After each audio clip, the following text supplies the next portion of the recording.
Wade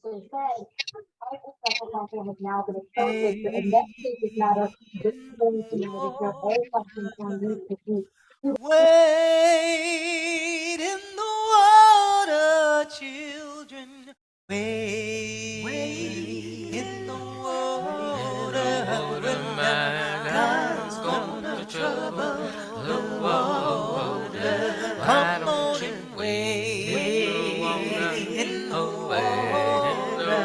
You gotta wade in the water, children. Wade in the water. God's gonna. You're listening to the Tom Ficklin Show on WNHH LP 103.5 FM, your home for community radio. Good morning, New Haven. Good morning, Connecticut. We are in the Tom Ficklin Morning Radio Show, 103.5 WYBC. I'm Sean Hardy, stepping in today. Tom asked me to step in. I am humbled to step in today and serve as your morning host. Dr. Martin Luther King Jr.'s birthday, January 15, 1929, August 4th, 1968, keeping the dream alive. And today our show is about keeping Dr. King's dream alive with the importance of education. For we know Dr. King had many quotes. One of my favorite quotes is, "I have decided to stick with love. Hate is too great a burden to bear." We salute the legacy of Dr. Martin Luther King. And this morning, I have some of Connecticut's best and New Haven's finest online this morning to share with us the importance of education, keeping Dr. King's dream alive. I am so glad that every one of you, all of you, was able to join me this morning, stepping in for my longtime friend, Tom Ficklin. So good morning, New Haven. We have several guests. We have Ms. Jimma Luncombe from the Board of Education. We have Mr. David Abners of the Groundstown Foundation. We have Jesus Pircho, the owner and founder of Soul to Cuba downtown. We have my BFF, veteran educator, Dr. Jonathan Berryman of Career High School. We have Ms. McGee, veteran educator in Connecticut.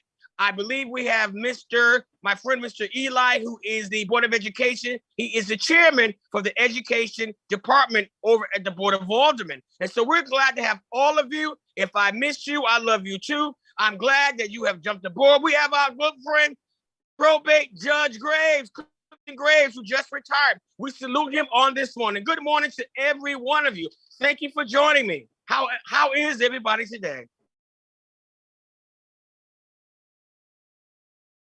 All right. So we're going I'm good. All right. So we're going to hear from Ms. Jimma, who is the supervisor, who's the director for the Board of Education, for community engagement, children involvement, all that stuff, youth development, attendance, person, in school suspension. If you name it, and she does it down at the Board of Education. And so, Ms. Lumpkin, so glad you were able to join us. How can we do better by keeping Dr. King's dream alive with the importance of education? We know that we have had a lot going on with the COVID, children suffering through the COVID, learning through remote learning. What do you have that can help us do better? And what are some of the programs that you're offering this school year for the Board of Ed for our children? Well, first of all, thank you so much, Sean, for inviting me on this day of memorial and reflection and honoring Dr. Martin Luther King. As I think about your question, as I think about today and even reflecting with my 5-year-old daughter, my 4-year-old son is sort of interested in the conversation, but my 5-year-old is all the way in. She's a student in New Haven Public Schools. But it reminds me of Dr. King's book, Where Do We Go From Here? Chaos or community. And I'm choosing community because I believe that we are in a crisis situation right now in terms of attendance. We are seeing levels of chronic absenteeism that we have not seen before. And chronic absenteeism, to clarify for our audience, doesn't mean that students are not coming to school. It means they're coming to school less than 90% of the time. So we have students who are chronically absent who are coming to school 89% or 87%. And then we also have the severe extreme cases. So I just want to clear that up because people think, well, kids are just not here. They're here off times, but not to the extent where we need them to be here for them to be successful. And so to your question, what are we doing? We believe that it's super important for us to understand what are the student needs and what are the family needs. And as you know, our big push is reaching out to families and understanding that we are in a community where there have been a lots of stresses and strains. Yes, yes.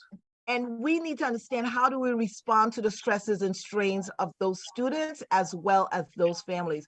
So if I have to put this one big thing that we are doing, it is to connect with families, understand what is happening with them, what are their needs, what's happening with our students, and what are their needs, and to respond appropriately to those needs.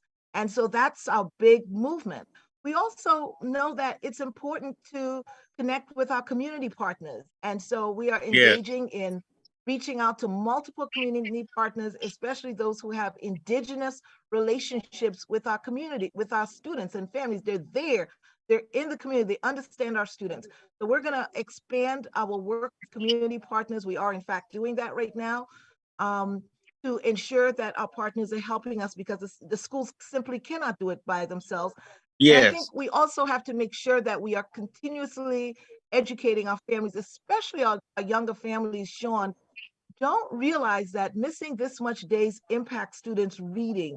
It begins to impact their lives down the line. So we want to do more of that type of education.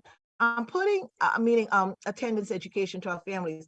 So I'm putting that in a nutshell, but I'm using this day to really focus on Dr. King's message of going from chaos to community, and where are we going, and how are we actually recognizing, because the thing that we don't want to lose sight of is that we are a majority of folks who come from our community, come from situations that Dr. Martin Luther King is so clear about. He doesn't mince his words when he talks about social injustices and racial biases and other kinds of biases.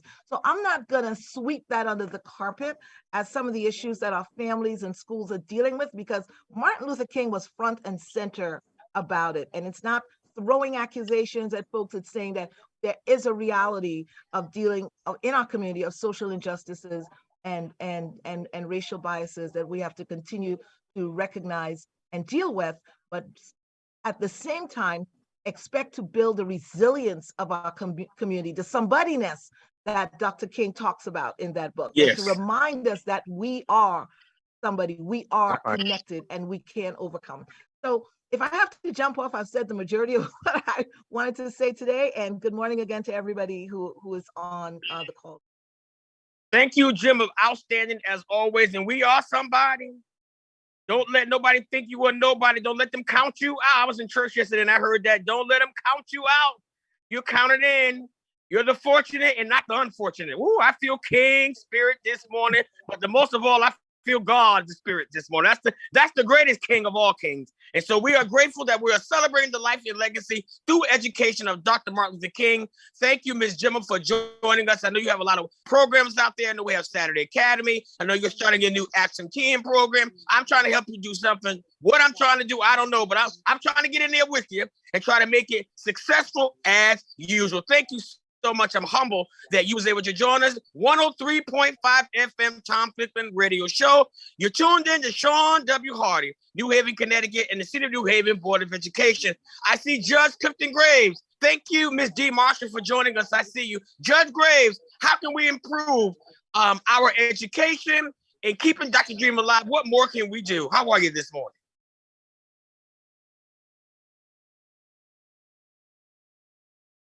Judge Graves? I thought I saw Judge Graves. Muted. He's muted. Judge Graves is muted. Okay. Got to unmute. Okay.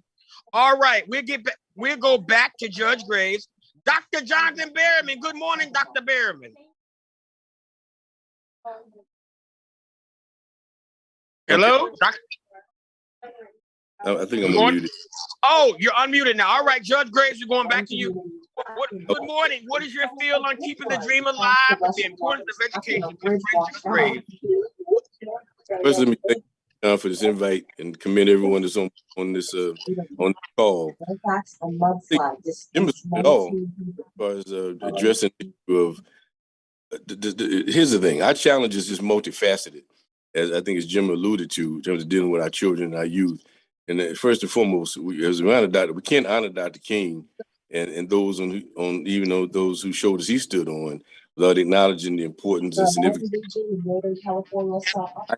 I had, as you know, Sean, when I was 9 years old, hearing Dr. King speak in person, and that when I was in North Carolina, and even then, as all these morning, but as you can see, it's dry now. We're expecting the rain and the wind to let up by later today. Still, there's that threat of roads giving way, trees coming down because of the message was the residents I talked to said they are very much looking forward to drier get the best education that you can. Okay.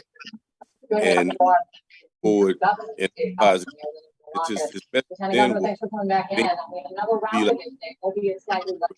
60s. Okay. But you have to prepare yourself for the future. So now we fast forward to this century, and the challenges that our youth face. It's a tremendous, it's an opportunity, burden on all of us. I think in many ways that our children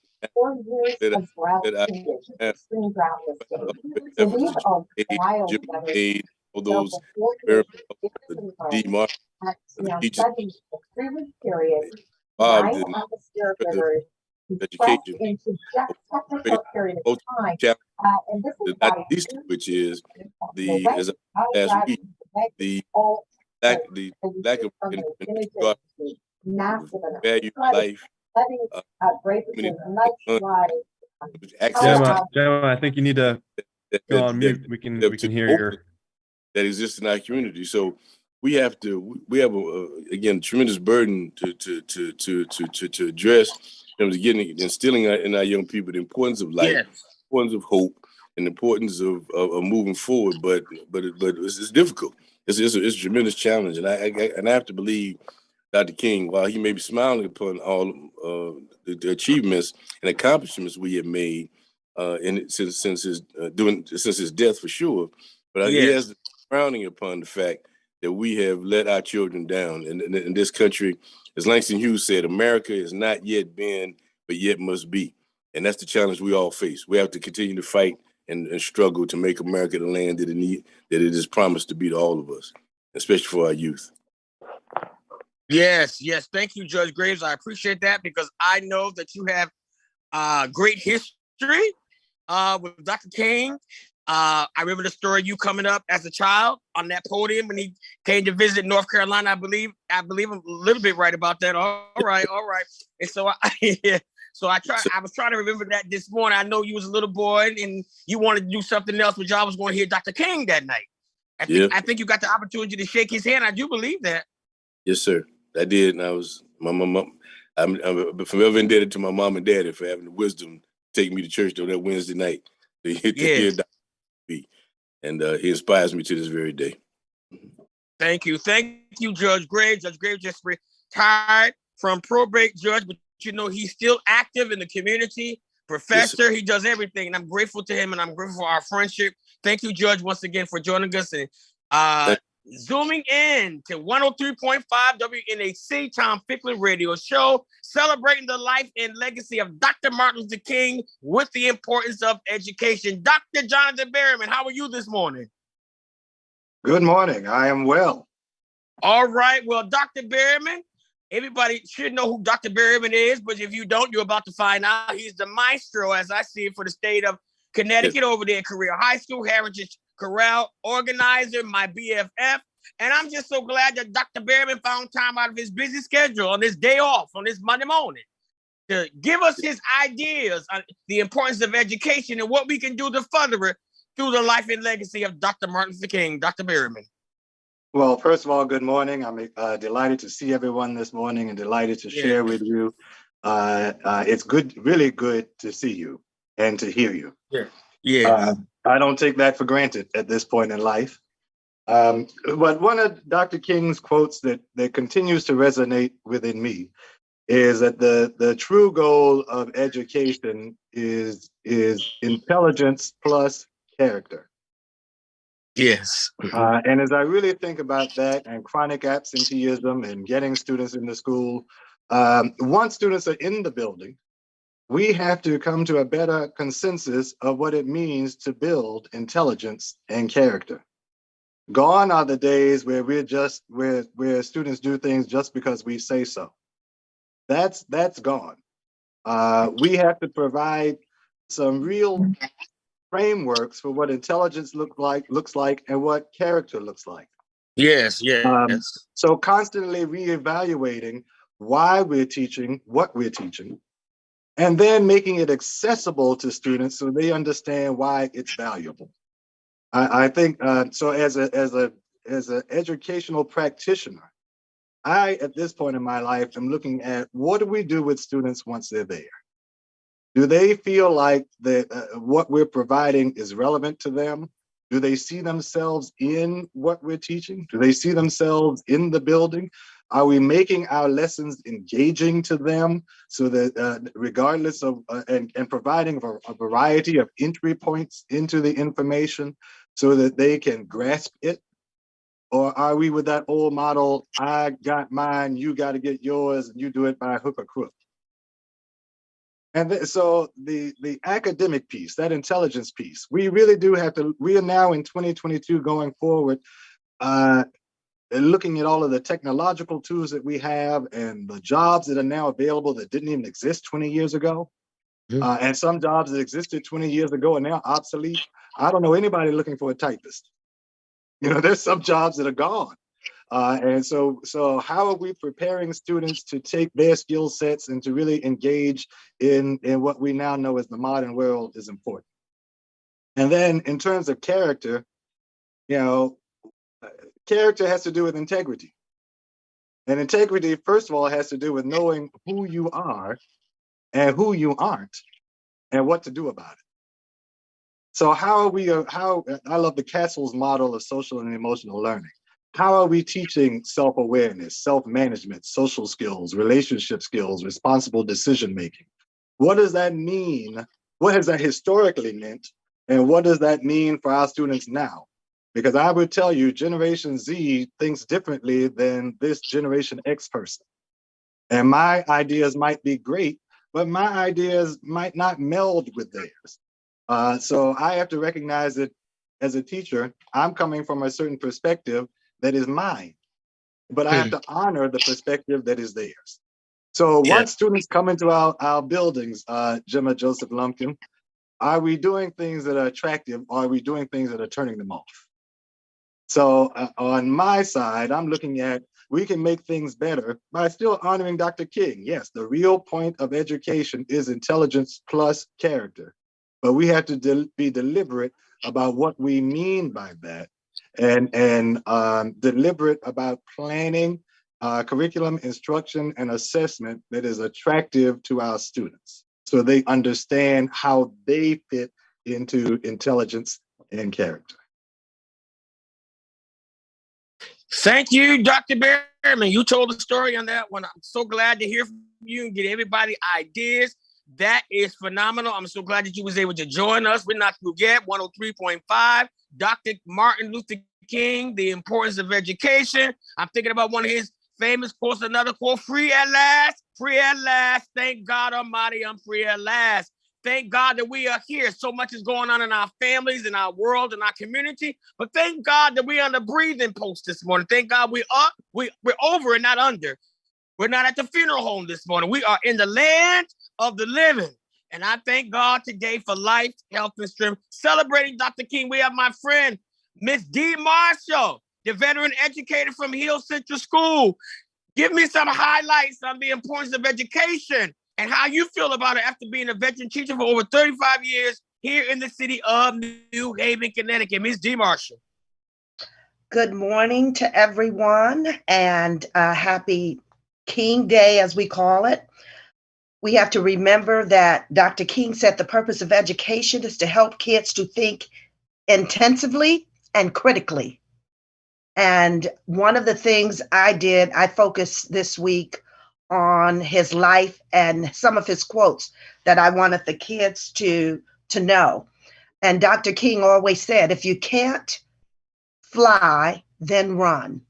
If you can't run, then walk. If you can't walk, then crawl.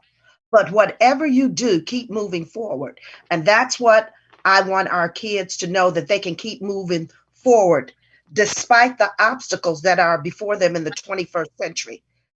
I was just thinking, nothing has really changed in terms of education in urban areas. We live in a city with one of the richest universities in the world. Our kids are still being miseducated.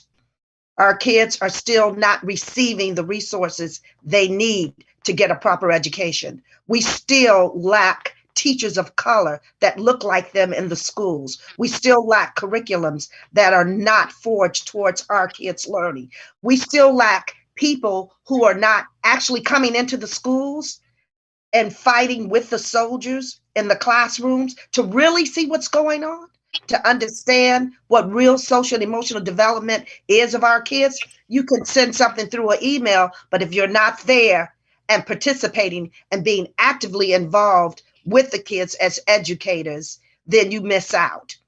So I'm there, I'm in the field, have always been in the field, one-on-one with the kids. And it's a beautiful thing, because social and emotional development of our kids is very detrimental at this point. And just all they want is someone to listen to. And I have always went beyond the curriculum and tried to create something for my children and my students of color. It is sad that we have social studies teachers that won't even mention his name.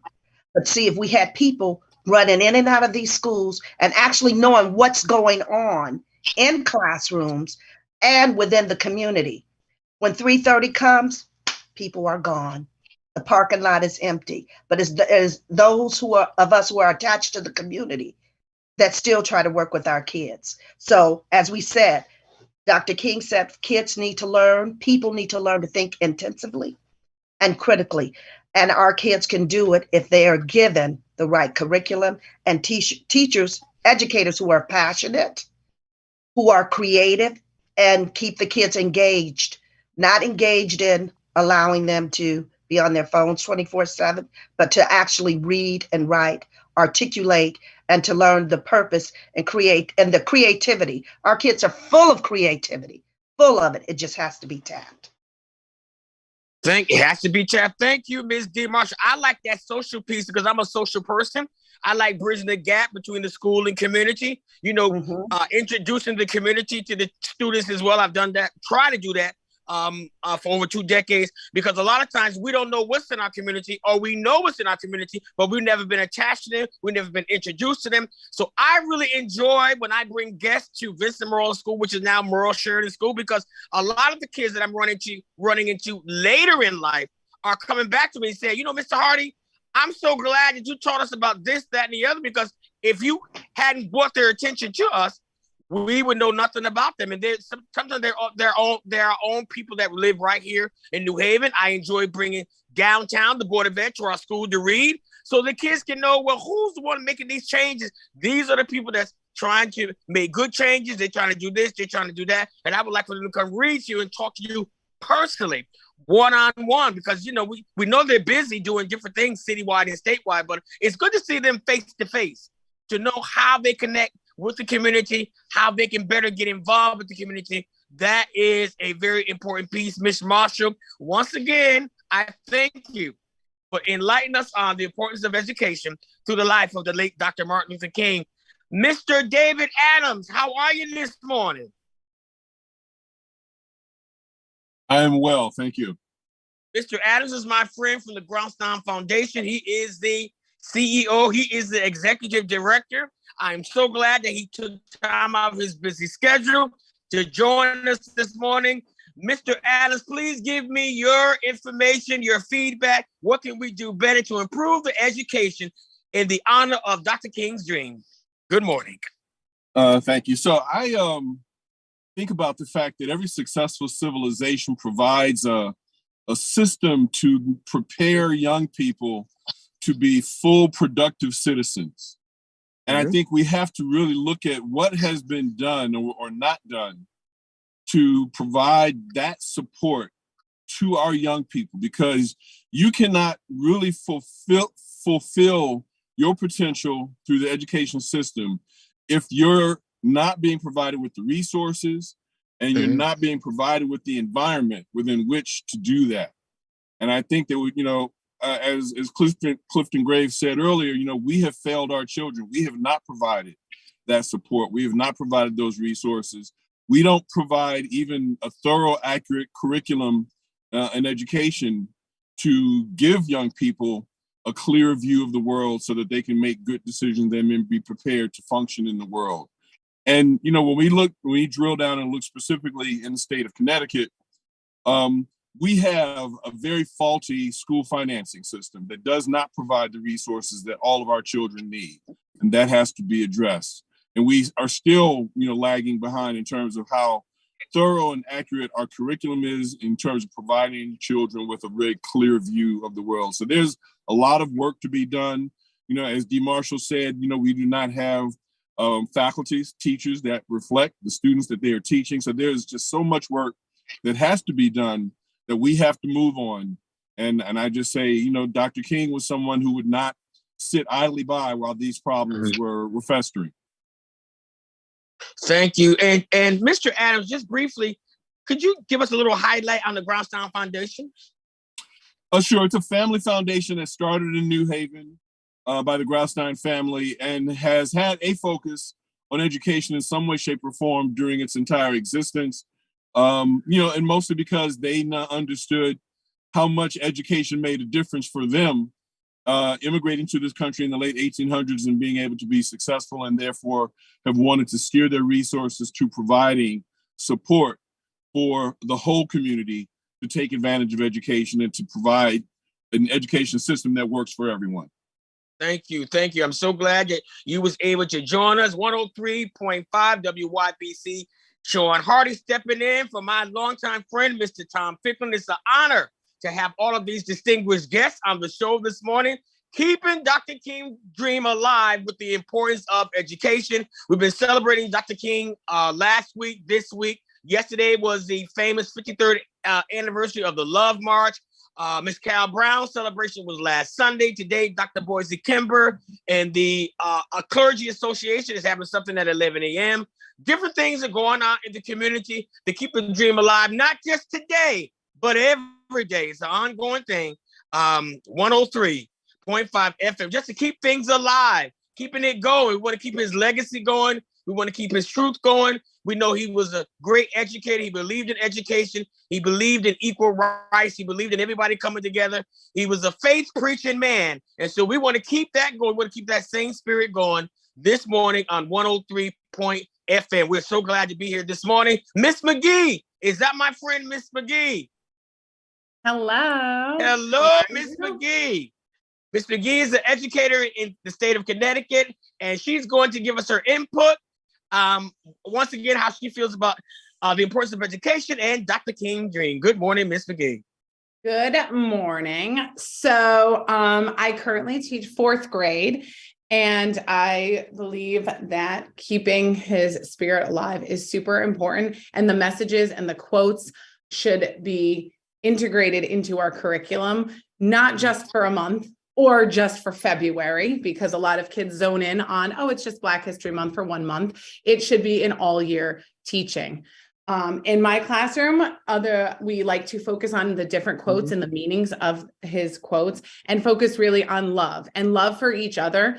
And no matter what, I love to say that we are all different. We come in to the classroom to learn together, and all of us have different backgrounds. We all have different stories, but together, just like Martin Luther King said, you hold each other's hand, and everyone is equal. We are all equal. We are human first. So teaching love, doing what is right, having kids stand up and speak up for what they believe in is super important. In education, our curriculum needs a big update in the state and across the country.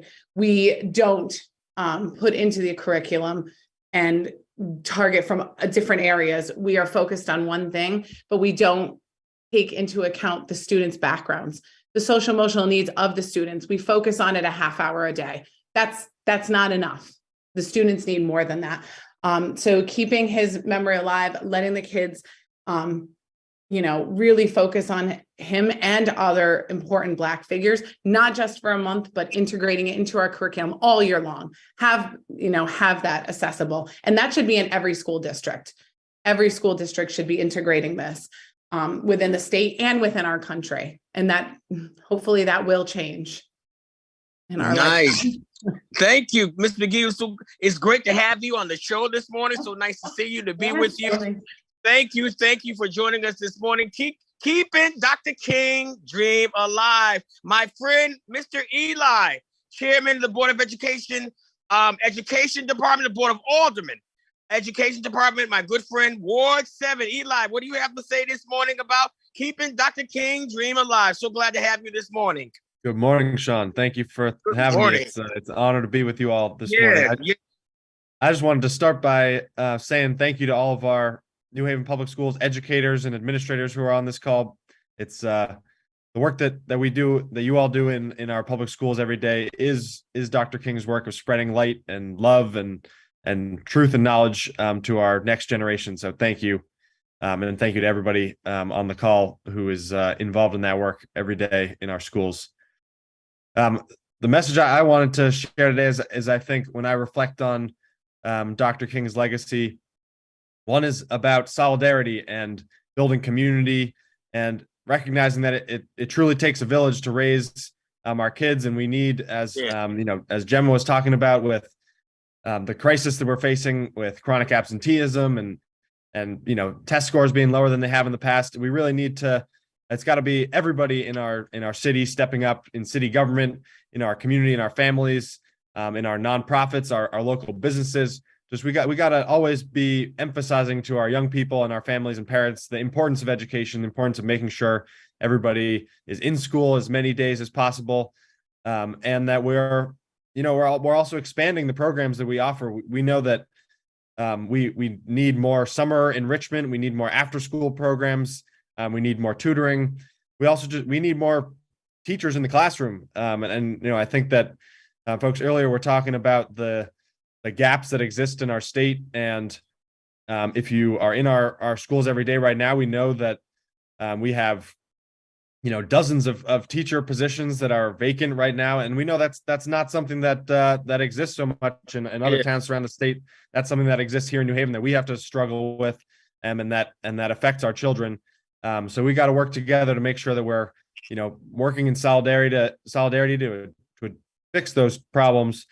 And the other thing I wanted to say is, I think one of the most amazing things about Dr. King is the way that he understood the interconnectedness of all the injustices that we face. He didn't just focus on one issue. He understood that the issues of housing, of jobs, of labor power, all came together to impact our communities. And the challenges that we're facing in our schools, they have their roots in challenges that have existed in our communities for decades, with families facing homelessness or eviction. How are you supposed to make sure that your kids in school every single day if you're dealing with challenges like that? Or how are you supposed to help your kid with their homework if you're working 3 jobs just to try to keep the heat on in the winter? So I think we just need to keep remembering how interconnected all these issues are and work together as a village, as a community, to lift up our youth, our children, because they are our future. And we need to carry on Dr. King's legacy by working together and for our kids, because the future of New Haven is bright, but we got to make sure that our kids are here and they want to stay in our city long term because they believe it's a place of opportunity. So I think that it's great to see everybody on this call this morning talking about Dr. King's legacy, understanding the importance of these issues, and working together, because I believe that that's how we get good things done in our city. So thank you, Sean, for having me on. It's great to be with you all this morning. Oh, Eli, thank you. And I'm so glad that you're coming over to read to my students sometime in the next couple of weeks. We're trying to get it together. I'm very excited. I'm excited that you are coming over to bring that community love into Memorial Sheridan School in New Haven, Connecticut. Absolutely. We are celebrating this morning Dr. Martin Luther King's dream, the importance of education. Thank God for life this morning, that we're able to see each other, we're able to talk to each other, we're able to hear each other. That is the greatest blessing of all. I believe I have my friend, Mr. Jesus Pirto, who is the CEO, the founder of Sol de Cuba downtown. Let me tell you something. If you haven't been to Sol de Cuba, get on down on that. They sure have some good oxtails. I'm kind of sad that they're not open this morning in honor of Dr. King's birthday, but I guess I have to try it tomorrow, Jesus. Jesus, what can we do to keep the importance of education alive in honor of Dr. King's dream? Good morning. Good morning. Good morning, everybody. Good morning from Castellón, Spain. And I'm heading westwardly on my way back from Pakistan and Sri Lanka. Wow, well, thank you for where I've been invited in Pakistan to consider opening Sol de Cubas there. Tremendous opportunities for restaurant growth. And you know what? If it wasn't for Dr. King, I'm sure I really don't know that Sol de Cuba would exist at 10 years old. Freedom is an expensive thing. I didn't understand that. And all I could do as a young child is try to figure out, what does he mean by that? And that really led me into entrepreneurship. That was my seed, that quote, freedom is an expensive thing. And that is what the entrepreneurial path has, and especially obviously in the restaurant world, has helped me to realize how important our work is in adult education, because we're helping young people who come in with basic education skills for the most part, and giving them a path to become good citizens through problem solving skills training, management, leadership training, and we have done this now. Sol de Cuba is 18 years old, but I've done this at the other locations and not just in New Haven as well. But also through when we had a restaurant in Hawaii, we did travel exchanges, and we let our young people from the Hawaii location come to New Haven, which was a big deal for them. Yes, and we also took our folks from New Haven to go over to Honolulu and spend a couple of weeks. And this was huge, eye-opening experiences. And I hope that, when Mr. Adams spoke about earlier, this pathway to good citizenship, yes. Education is, travel is huge, right? Travel is huge as a component of being a good citizen, knowing not only who you are, what you come from, but your place in the global world. That's really important. And I think for New Haven to continue to be hold a prominent place on the map, as the New York Times just reported, one of the top 52 places in the world to visit because of the cultural experiences. But to be able to hold that, we're going to have to find ways to get our kids more travel exposure as well. Yeah. Wonderful. Thank you. I appreciate that. Enjoy. Congratulations on being it's an honor to be here with everybody here. Thank you. Yeah, I'm just so glad that you was able to zoom in from Spain. I'm just so honored. Little old Hardy is honored this morning. I'm just so humble. I don't know what in the I feel like running this morning. Thank you so much for taking time out your schedule. I'm gonna run right on down to the Sol de Cuba on tomorrow in honor of Dr. King's. I'll see you there tomorrow evening. I'll be there tomorrow evening. Okay, but I'm on my way. All right. We are 103 FM this morning, keeping Dr. King's dream alive. Thank you. I feel King's spirit in the room. I feel him all over me this morning. This is what he will want us to do. And most of all, thank God that we are able to fellowship this morning in the life of legacy of Dr. King. Ms. Lumpkin, are you still online? Ms. Gemma? Yes, I am. I've got my microphone muted. Now listen, Ms. Gemma. We heard the report of all these fascinating. I'm just so honored. Thank God that we have all these wonderful guests on this show. Give us a little bit of insight, a little more highlight on furthering social skills that we're trying to do in the district. Name some of those activities that's going on, like the Saturday Academy, the absenteeism program, all that good stuff. Yeah. So yes, we've expanding our after-school programs. We've included Saturday Academy. We're running spring success academies during April when we're closed for the regular school. We've expanded our summer programming. Critically, we are expanding our family and student outreach. I loved that, to hear Ms. Marshall talk about engaging students in a way where they have a sense of belonging. I think that it is so critical for students to see themselves in the work. Dr. Behrman also expressed that as well. So, my end of the work is family, community, the after school programming, and the conversations that we have every day is exactly the things that Ms. Marshall and John Berryman, who are on the front lines every day talking to kids, are talking about. I just this Saturday sent out a message to all the principals saying, now is the time to get those field trips going. Let's get the kids to go whale watching. That's at the New England Aquarium. It's an awesome experience. Let's take them down to the Museum of Natural History. We have a wonderful zoo that actually can match the Bronx, except it's smaller. The zoo in Providence. I get the name. Somebody remind that for me, but the Roger Williams Zoo. My 5-year-old is coming in. You can hear her in the background now. But the point is to get our students engaged in ways that they feel connected to the work. They feel excited about the work.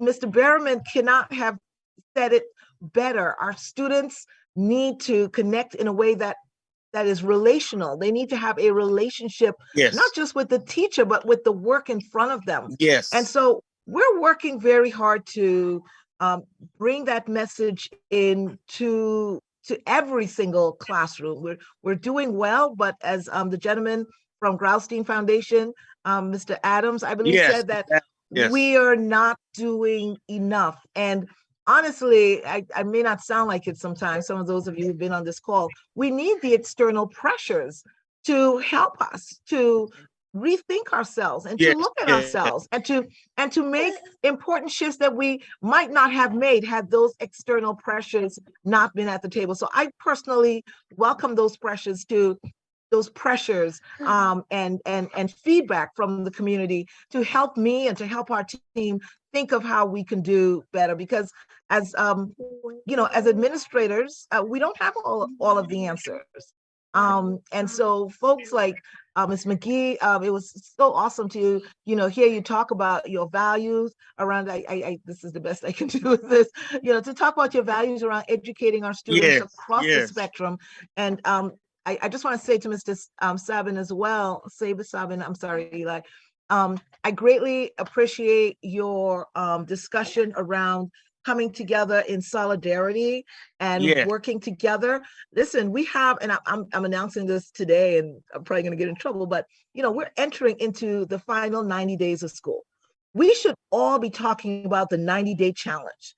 How can we all come together as a community to make every day over the next 90 days count? We have 180 days where we are on the track, we're on the path to winding down the school year. Let's all figure out what can we bring to the table, each of us, to make the next 90 days the most important days that can matter in a student's life. And so I'm saying that today, we're putting that 90-day challenge out there for folks to come.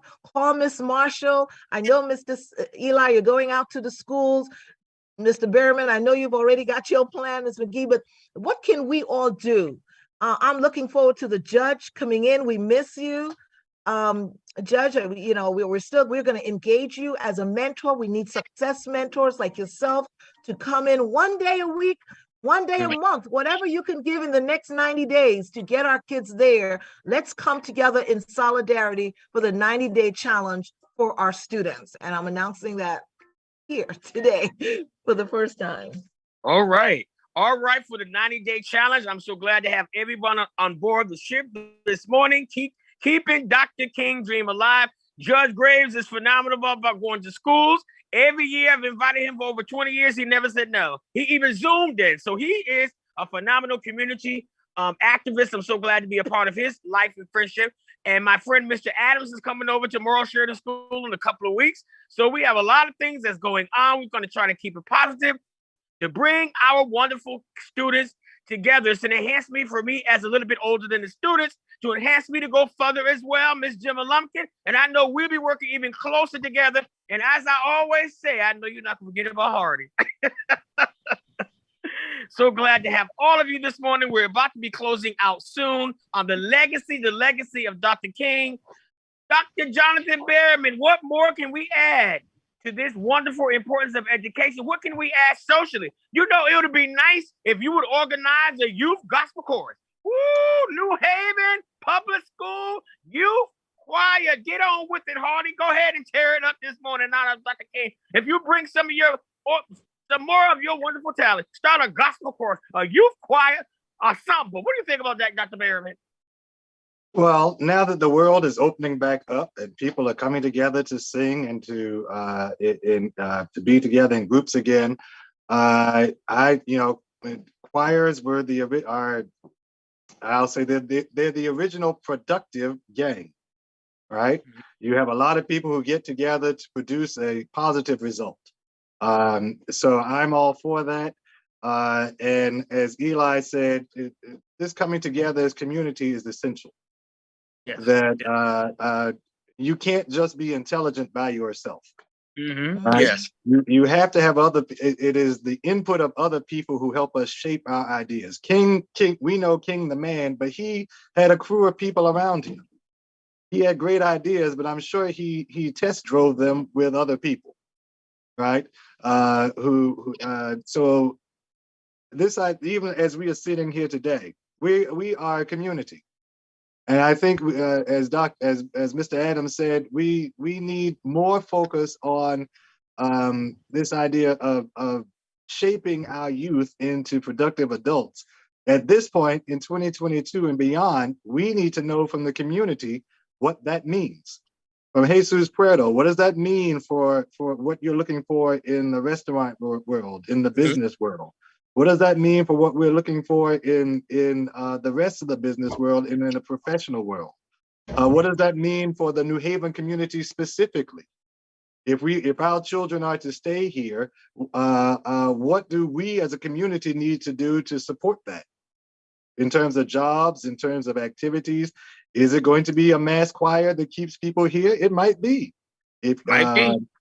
That might be, building these opportunities for people to socialize, building these opportunities for people to become financially proficient and socially proficient so that they can be employed throughout the long term. I think all of those are community discussions that need to be had. How do we see a great New Haven? Yes. If I may jump in, I can almost guarantee you that the kids in Cuba have never experienced a live children's gospel, American children's gospel choir. Oh my. So imagine that being a cultural exchange, a trip down to be able to visit their young cousins, and these kids being able to get together, see each other as cousins, as kin, and then start building those future bridges. I'm willing to put forward some funds that we may have from the Fed, some extra dollars that we may have available to help get that started. Yeah. Now, Mr. Hardy can't sing now, but I'll do that. Would be amazing. I'll do my part. Yeah. I don't sing. I can't sing nothing, but I will do my part any way I can to try to thank all of you. This is wonderful. It's an awesome show this morning. I'm so glad that all of you was able to turn up. Yes, Ms. D. Marshall. I'd like to add, in April, Hill Central, we're bringing back our spoken word, our poetry slam, which at one time was attended by Kwame Alexander, one of our lead African-American writers today, because the spoken word is very important for our students. And you have to remember, in this 3 years of a pandemic, poetry is new to our kids because they have not been exposed to poetry, and we have to learn to expose our younger children to the spoken word. So we had someone from Aaron Jafaris, who's a well-known person in the community, one of my former students, and he sent someone over. So that's something that we're going to be doing within that 90 days is our annual poetry slam. And I invite all of you to participate, adding to the choir, the poetry, a group of spoken word poets can also go to Cuba. And can you imagine that verbal spoken word camaraderie coming together with children who are in? Thank you. I appreciate it. We have 1 minute left.